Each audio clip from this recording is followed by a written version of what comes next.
Shalom sa inyong lahat. Sinasabi sa Filipos 2:5-8, ito ay sapagkat kailangang taglayin ninyo ang kaisipan na na kay Kristo Jesus din naman. Bagamat siya ay nasa inyong Diyos, hindi niya tinuring na kailangang panghawakan ang kanyang pagiging kapantay ng Diyos. Bagkus ginawa niyang walang kabuluhan ang kanyang sarili at tinanggap niya ang anyo ng isang alipin at nakitulad sa tao. Yamang siya ay nasumpungan sa anyong tao, siya ay nagpakumbaba at naging masunurin hanggang sa kamatayan, maging sa kamatayan ng krus. Ito ay mula sa bersyong salita ng Diyos. Welcome po sa Good and Faithful channel dito sa YouTube. Dalayan kong maging pagpapala ito sa iyo tuwing ikaw ay magbubukas at manunood. Ang pangunahing mapapanood mo ay ang pagtatalakay ng lingguhang pag-aaral ng salita ng Diyos. Paminsan-minsan ay madaragdagan ito ng mga pag-aaral sa ibang paksa tungkol sa pagiging katiwala ng Diyos. Gaano ka mapagpakumbaba kapag nahaharap ka sa mga kritisismo? Pinagkaisa ang langit at lupa, si Kristo sa Pilipos at Kolosas. Bago tayo pumalaot ay manalangin muna tayo. Sa inyo, Panginoon, itinataas namin ang aming kaluluwa. O Diyos namin, sa inyo kami nagtitiwala. Huwag nawa kaming mapahiya. Ipaalam ninyo sa amin ang inyong madaan, O Panginoon. Akayin niyo kami sa inyong katotohanan, kami inyong turuan. Alalahanin niyo, O Panginoon, ang inyong kahabagan at ang inyong tapat na pag-ibig. Ang Panginoon ay mabuti at makatarungan. Pinapatnubayan nila ang mapagpakumbaba tungkol sa katwiran at itinuturo sa mapagkumbaba ang kanyang daan. Amen. Pang-apat na leksyon, pagkakaisa sa pamagitan ng pagpapakumbaba. Ang ating susing talata ay Filipos 2:2.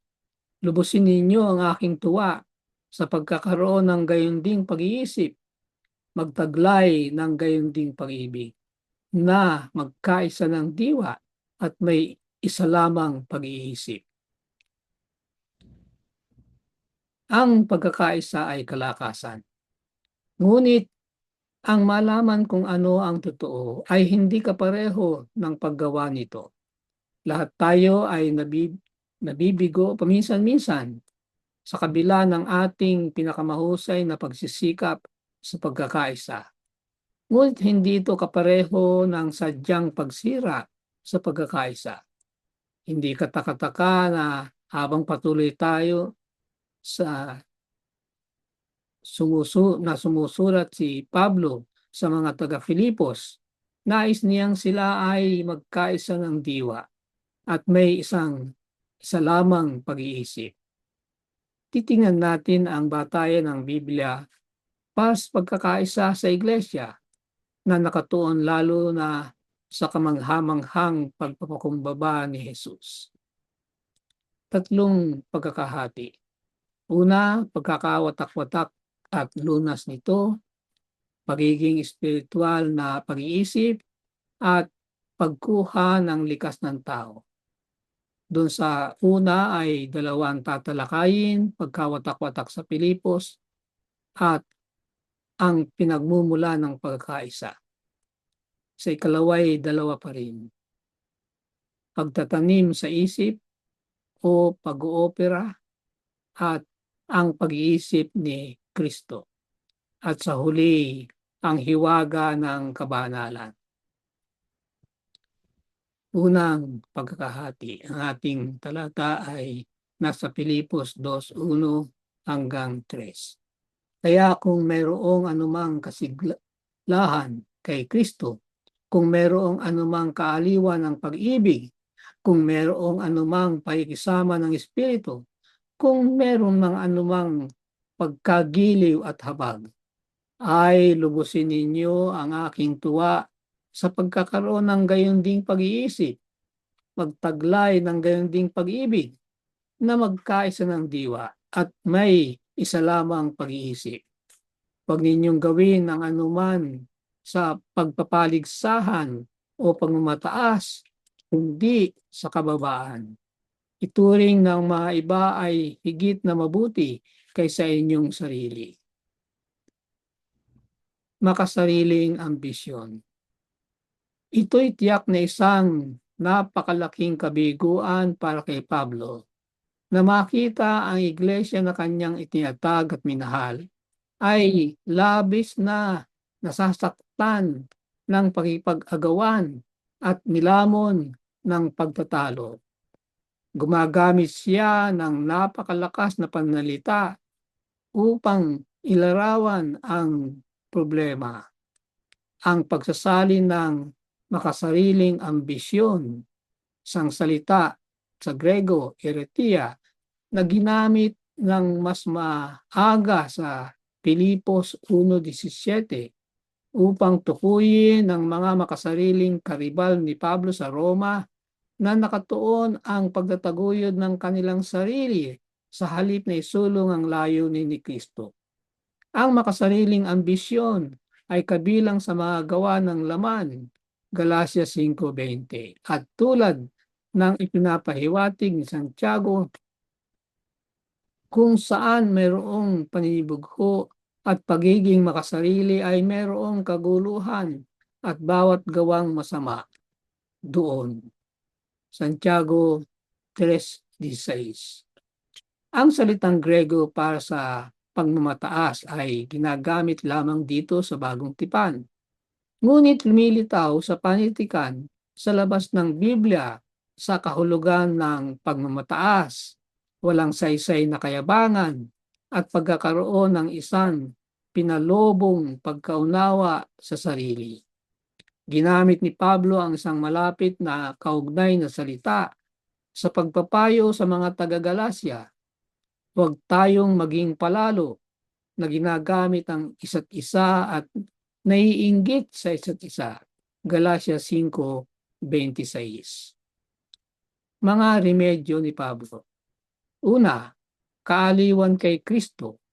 Magpapatuloy sa paggamit si Pablo ng sariling halimbawa ni Kristo bilang isang mabisang motibasyon. Kalawa, kaginhawaan ng pag-ibig. Ibinubunyag ni Jesus ang pag-ibig ng Diyos at inuutusan tayo na mag-ibigan sa isa't isa gaya ng pag-ibig ko sa inyo. 1:15-12.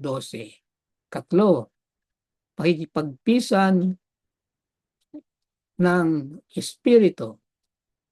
Ang presensya ng banal na Espiritu ay lumilikha ng isang malapit na Kristiyanong relasyon tulad ng lumalaganap sa unang iglesia. Nakita natin ito sa Gawa 2:42. Pagmamahal o pakikiramay. Nakikita natin itong banal na katangian na madalas na ipinapakita sa buhay ni Kristo. Matthew 9:36 at Marcos 1:41.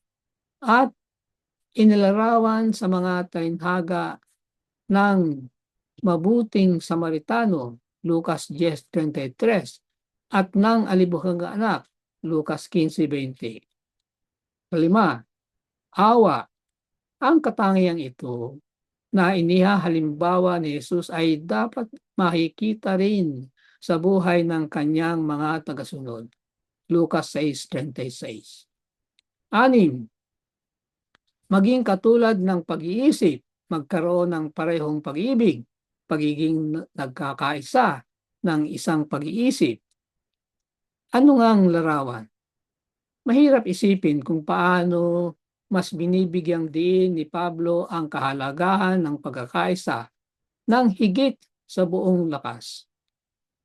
Tulad ng idadaliri ni Pablo, Ang pag-iisip na dapat nating taglayin ay na kay Kristo Jesus din naman. Filipos 2:5. Pangalawang pagtatalakay. Filipos 2:3-4. Huwag ninyong gawin ang anuman sa pagpapaligsahan o pagmamataas, kundi sa kababaan. Ituring na ang iba ay higit na mabuti kaysa inyong sarili. Huwag tignan ng bawat isa sa inyo ang kanyang sariling kapakanan, kundi ang kapakanan ng iba. Nakapokus sa mga pag-iisip at damdamin. Binigyang diin ni Pablo ang pagkakaisa sa Filipos 2:2 na nagsasabi ng talagang parehong bagay sa apat na magkakaibang paraan. Pansinin din ang kanyang focus sa isip, pag-iisip at mga damdamin. Bagamat binibigyang diin ng mga lider ng relihiyon ang panlabas na kilos, nag-focus si Jesus sa ating mga pag-iisip at damdamin. Halimbawa, ang mayamang kabataang pinuno ay nag-angkin na palagi niyang sinusunod ang kautusan. Gayunman, sa pagsasabi sa kanya na ipagbili ang lahat ng nasa kanya, ibigay sa mahirap at sumunod sa kanya, sinubukan ni Jesus ang kanyang pagkagiliw sa mga makabundong bagay. Sinabi rin niya na ito'y nagmumula sa puso o isip na nagpaparumi sa isang tao. Sapagkat nagmumula sa puso ang masasamang pag-iisip, pagpatay, pangangalo niya, pakikiapid, pagnanakaw, pagsaksi sa kasinungalingan, at paglapastangan. Mateo 15:9. At sa kasaganaan ng puso ay nagsasalita ang bibig. Mateo 12:34. Pagka-focus sa aktibong pakikinig. Ang mga salita ni Pablo ay nagbibigay ng isang larawan ng kababaang loob, pagpapakumbaba, pagpapahalaga sa iba na mas mabuti kaysa ating sarili. Iniingatan ang interes ng iba at hindi lamang ang ating sarili. Mas madaling sabihin kaysa gawin, hindi ba? Subalit ang mga ito'y mga prinsipyong mahalagang tandaan sa lahat ng ating pakikipag-ugnayan. Kadalasan, sa usapan, ay may inklinasyon na tumutok sa ating sagot sa anumang sinasabi, sa halip na nakapokus sa napakinggan upang maunawaan ang sinasabi ng ibang tao at sinisikap na makita ang issue mula sa kanilang pananaw. Kadalasan ang alitan ay bumabangon mula sa mga simpleng maling pag-unawa na may iwasan sa pamagitan ng simple lang na aktibong pakikinig. Ito'y karanasan ko sa aking mga seminar. Pagka may magtatanong habang ako'y nagpapaliwanag, hindi nakikinig sa aking papaliwanag at iniisip yung paano niya kontrahin yung aking sinasabi. Maaaring hindi tayo sumang-ayon, ngunit ang pakikinig at paghahangad na maunawaan ang pananaw ng ibang tao ay ang unang hakbang para sa pagpapaunlad ng mabuting komunikasyon at pagtitiwala. Ang kilos ng banal na espiritu. Ang pagkakaisa na nilikha ng espiritu, Efeso 4:3, ay lumilikha ng kapayapaan na nagbubuklod sa atin, Efeso 4:3.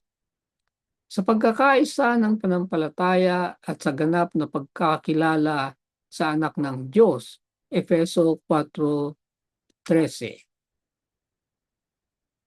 Ang pagkakaroon ng parehong panampalataya, ang parehong pag-unawa sa kasulatan na dumadaloy sa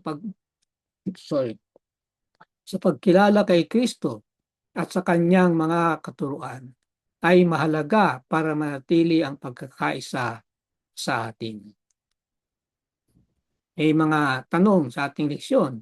Anong uri ng kamatayan sa sarili ang aakay sa atin sa kung saan mas pinahahalagahan natin ang iba kaysa ating sarili? Paano natin matututuhan na gawin yun? Gaano maiba ang ating relasyon kung lahat tayo'y namumuhay ng ganoon, yung pinapahalagahan ang iba higit sa ating sarili? Parang mahirap yun, di ba? Pangalawang pagkakahati, unang pagtatalakay. Ang ating talata ay Pilipos 2:5. Magkaroon tayo sa inyo ng ganitong pag-iisip na kay Kristo Jesus din naman. Ikinakabit ang mga isip sa mga computer.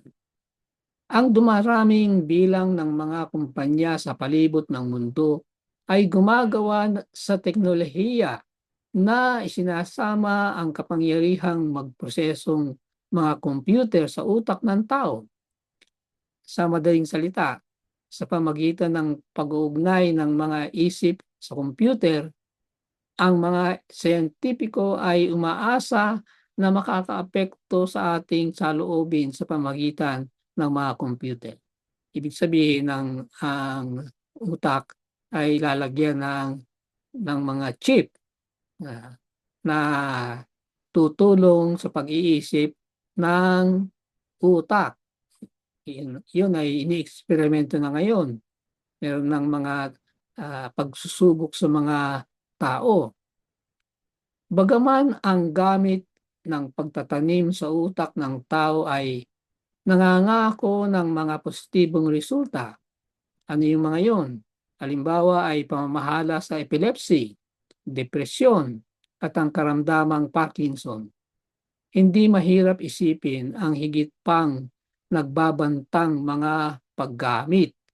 Merong mga maaring posibleng mangyari at yan ay hindi malayo ang pagkontrol sa isip. At pagka nangyari yan, para tayong mga robot. Pagpoprograma ng isip. Sa ilang mga paraan, narito na tayo o nangyayari na sa atin yan ngayon kahit walang mga computer chip na ilalagay sa ating utak. Paanong paraan? Ang ating pag-iisip ay parang isang computer, lamang ay malayong nakakataas sa computer. Ang patuloy na daloy ng impormasyon kung saan tayo ay araw-araw na nakalantad, pinoprograma ang ating isipan, kinukondisyon ang ating saloobin, at ginagabayan ang ating mga kilos. Kapag ibinabad natin ang ating sarili sa media, ang makamundong paraan ng pag-iisip ng tao ay magtatatak ng impresyon sa ating isipan at nagsisimula tayong mag-isip sa parehong paraan. Yan ang masama sa pagbababad sa mga computer, sa mga social na platform ng media sa ngayon. Iba't ibang ideya ang ating masasagap at kung tututukan natin ang mga ideyang yan at paragi nating binabasa ay pagtagal ay magiging bahagi niyan natin sa ating pag-iisip at ang pag-iisip niyan ay lilitaw sa ating mga kilos. Parang ang isip ng ibang tao ay nakatanim o naghahalo sa atin. Tayo tulad ni Jesus ay dapat maging espiritual na pag-iisip. Roma 8:6. Sabi doon sa talatang yan, sapagkat ang kaisipan ng laman ay kamatayan, subalit ang kaisipan ng espiritu ay buhay at kapayapaan. Tandaan natin na dinuwing nagbabanggaan ang mga material na bagay at ang spiritual na bagay. At kapag nanghibabaw ang material na bagay sa spiritual na bagay, ay paano na ang ating buhay spiritual? Walang nakakaalam ng mga bagay ng Diyos, kundi ang Espiritu ng Diyos, na ikinokontra ni Pablo sa Espiritu ng Sanlibutan. 1 Corinto 2:11 at 12. Sino ang ating guro? At ano ang natututuhan natin? Yan ang dapat na ating pirming nasa isip kapag gumagamit tayo ng internet. Ang isip na dapat magkaroon.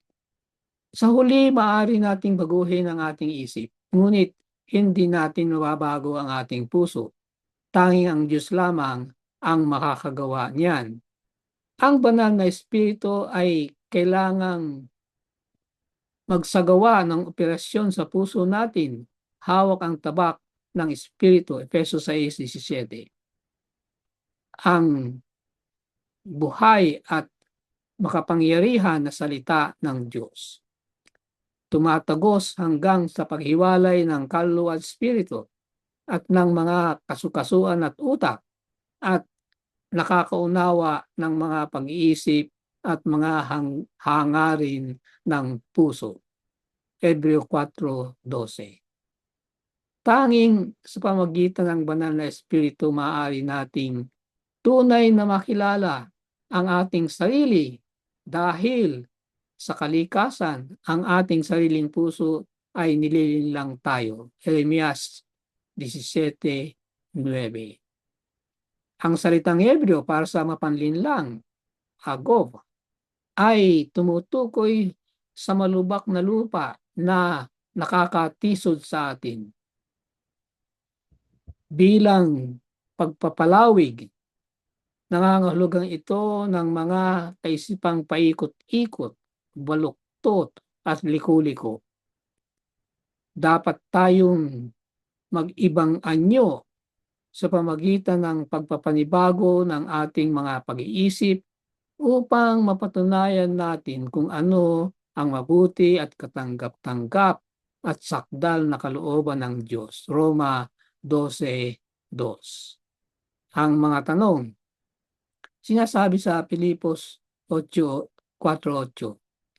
Sa wakas, mga kapatid, anuman ang mga bagay na totoo, anuman ang mga bagay na marangal, anuman ang mga bagay na makatarungan, anumang bagay na dalisay, anumang bagay na kaibig-ibig, anuman ang mga bagay na may mabuting balita, kung may anumang kabutihan at kung may anumang bagay na kapuri-puri, pagnilayan ninyo ang mga bagay na ito. Ang malaking tanong, bakit napakahalaga na sundin natin ito?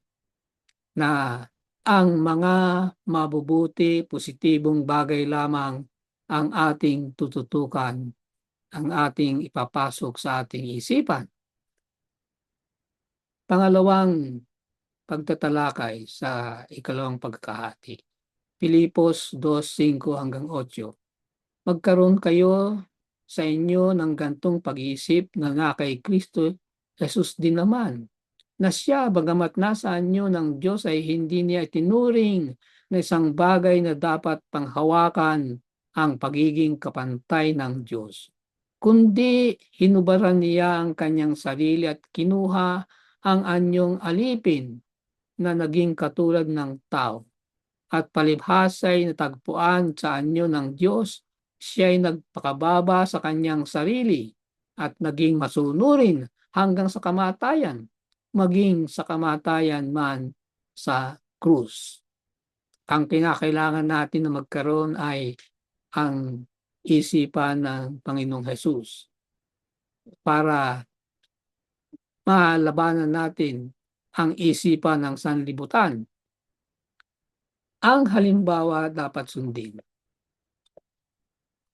Si Jesus ay ganap na walang kasalanan, bagamat tinukso siya sa lahat ng bagay, gaya rin natin, Hebreo 4:15. Hindi siya kailanman nagkasala, kahit sa pamagitan ng isang pag-iisip. Gayunman, nagpapahiwatig ang Hebreo 5:8. Bagamat siya ay isang anak, Siya'y natuto sa pagsunod sa pamagitan ng mga bagay na kanyang tiniis. Ang pagpapasakop ni Jesus sa kalooban ng Ama ay laging perpekto. Hinding-hindi kailanman tumanggi siyang magpasakop, bagamat walang alinlangang maraming beses na hindi ito madali. Ang kababaang loob ng ating manunubos. Si Jesus na kapantay ng Diyos na siyang Diyos ay hindi lamang kinuha sa kanyang sarili ang laman ng tao, kundi naging isang utusan, isang lingkod, isang alipin, at pagkatapos ay inialay ang kanyang sarili bilang hain para sa ating mga kasalanan. Sa isa pang lugar, sinabi ni Pablo na siya ay naging sumpa para sa atin. Galatia 3:13. Ang Diyos, ang ating manlilikha, ay namatay sa krus upang maging ating manunubos din.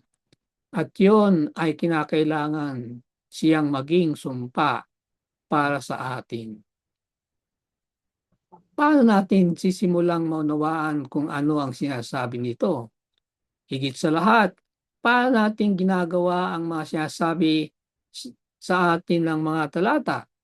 At yun ay pagkakaroon ng parehong uri ng kahandaan na magpapakumbaba at isakripisyo ang sarili para sa ikabubuti ng iba.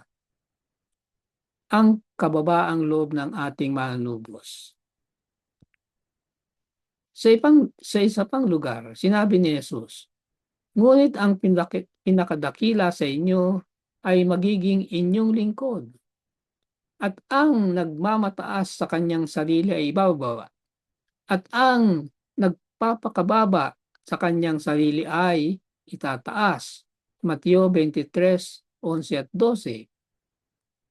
Ito sa maraming paraan, sinasalamin ang Pilipos 2:5-8 na gawin din naman natin ito. Sa mas makapangyarihang malinaw na mga termino ay tungkol sa hindi paggawa ng anumang bagay sa pamagitan ng makasariling ambisyon o pagmamataas. Pilipos 2:3. Ano ang dapat nating tugon sa nagawa ni Kristo para sa atin, gaya ng pagkakalarawan sa Pilipos 2:5-8? Ano ang maaaring maging sapat o karapat-dapat na nagawa ni Kristo para sa atin? Marahil, maliban sa lumuhod at sumamba, bakit napakamali ang isipin na ang ating mga gawa ay makadaragdag sa nagawa na ni Kristo para sa atin? Mga tanong na napakaganda ang ating pag-isipan. Pangatlong pagkakahati. Pagkuha ng likas ng tao. Tatalakayin ang hiwaga ng kabanalan. 1 Timoteo 3:16. Walang pag-alinlangan, dakilang hiwaga ng kabanalan. Siyang nahayag sa laman, pinatutunayang matuwid sa espiritu, nakita ng mga anghel, pinarangalan ng mga bansa, sinampalatayan ng sanlibutan, tinanggap sa itaas sa kaluwalhatian. Ang paksa ay hindi natin mauubos. Ang isang tanyag na talata sa Biblia ay ang 1 Corinto 8:2. Kung ang sino man ay nag-aakala na siya ay may nalalamang anuman, hindi pa niya nalalaman ang nararapat niyang malaman. Walang paksa na alam natin ang lahat. Maaari tayong laging matututo ng higit pa tungkol sa anuang bagay. Gaano pang higit na totoo ang mga walang hanggang mga realidad na may kaugnayan sa kadyusan at ang pagkakatawang tao. Sa ibang salita ay yung mga kaalaman sa sanlibutan ay hindi lahat magkakaroon tayo. Sa isang paksa, hindi natin 100% na malaman ang tungkol diyan. Lalo na sa mga spiritual na bagay, kagaya ng pagkakatawang tao ng Diyos. Madalas na tumutukoy si Pablo sa kamanghamanghang pagpapakumbaba ni Kristo sa pagiging isang tao. Ito ay isang paksa na kahit na ang kawalang hanggan ay hindi sapat upang maubos ito. Pagpapakumbaba sa pamagitan ng banal na Espiritu. Paano naging posible para sa walang hanggang anak ng Diyos sa pamamagitan ng pagkilos ng banal na Espiritu upang maging isang katauhang Diyos-tao sa sinapupunan ni Maria? Nakakagulat sa isip kung paano ang walang katapusan at walang hanggan ay maaaring biglang maging isang may hangganan na tao na napapailalim sa kamatayan. Yan ang sentro ng tinatawag ni Pablo na hiwaga ng kabanalan. 1 Timoteo 3:16. Isang pagdidetalye nitong kababaang loob. Bagaman nasaan yun ang Diyos, Pilipos 2:6, ang salitang morpe, anyo, ay tumutukoy sa kanyang banal na likas, na si Jesus ay kapantay ng Ama. Hinubad ang kanyang sarili, talatang 7, ang mahiwagang kalikasan ng pag-alis ni Jesus ng kanyang mga banal na prerogatibo upang siya ay maging tunay na tao at matukso tulad natin ay kamangha-mangha. Hindi natin lubos na mauunawaan yan. Nagpapakumbaba siya, talatang 8, sa pagkuha ng kalikasan ng tao. Lumipat si Jesus mula sa universal na kataas-taasang kapangyarihan tungo sa pagiging lingkod, ang kabaligtaran ng pakay ni Lucifer. Kamatayan, maging sa kamatayan man ng krus, talatang 8. Wala nang mas kayahiyang paraan ng kamatayan kaysa sa paraan na pinili ni Jesus, na binalak ito kasama ng Ama sa payo ng kapayapaan sa Karyas 6:13, na inilalarawan ito ng una sa pamagitan ni Moises na itinaas ang ahas bilang 21:9 at Juan 3:14, at sa gayon ay nagiging kasalanan para sa atin upang tayo maging katwiran ng Diyos sa Kanya. 2 Corintios 5:21.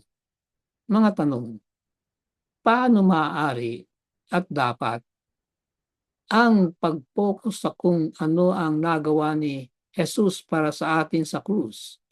Nakikita ang krus bilang ating halimbawa ng pagsuko at pagpapakumbaba.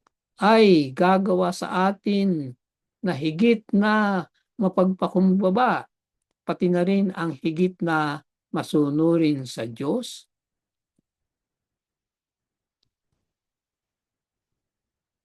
Kapag tayo ay tumatanggap ng pagsasanay, tulad ng ginawa ni Moses sa paaralan ni Kristo, ano ang matututuhan natin upang maging mapagmataas? Upang magkaroon ng mataas na opinyon tungkol sa ating sarili? Hindi talaga. Kapag mas marami tayong natutunan sa paaralang ito, mas uunlad tayo sa kaamuan at kababaang loob ng pag-iisip.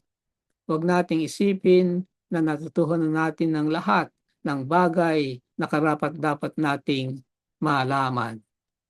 Ang problema kasi, yung mga matataas ang naabot sa pag-aaral, nagkaroon ng master's degree, ng doctorate degree, kuminsan hindi lang iisang doctorate, ay nagkakaroon ng pagkadama ng pagmamataas dahil sa maraming nalalaman. Parang siya sabi na, tandaan nyo ako ay may doctorate. Ganon. Kaya yung ganon ay susceptible sa pagmamataas. Ngunit, huwag nating kakalimutan, gaano man ang marami mong naalaman, lalong dapat ang madama mo ay kaunti ang iyong nalalaman. At dahilan dyan, ay dapat na patuloy nakakitaan ng pagpapakababa. Tandaan natin ang sinasabi nito. Huwag nating isipin na natutunan natin ang lahat ng bagay na karapat-dapat nating malaman. Amen at amen. Ang dalangin ko para sa iyo. Sa ngalan ng ating Panginoong Hesus, ang nagkatawang tao, dalangin ko na ang kanyang sukdulang pagkilos ng pagpapakumbaba para sa iyong kaligtasan ay tutulong sa iyo na mapagpakumbaba rin sa harap ng iyong kapwa. Sumayin niyo ang Good and Faithful channel dito sa YouTube. Ako'y patuloy na nagpapasalamat sa mga taong tumutulong na makarating to sa kaalaman ng marami pa. Pagpalain nawa sila ng Diyos. Malaki ang iyong magiging bahagi sa ministeryong ito kung ikaw ay magsusubscribe kung hindi pa. At kung naging pagpapala ito sa iyo ay mag-share at mag-like. I-click na rin ang notification bell upang kaagad ay malaman mo kapag may bagong video. Ang PowerPoint presentation ay makukuha rin kapag hiningi sa aking messenger account. Maraming salamat. Magkita tayo sa susunod na linggo.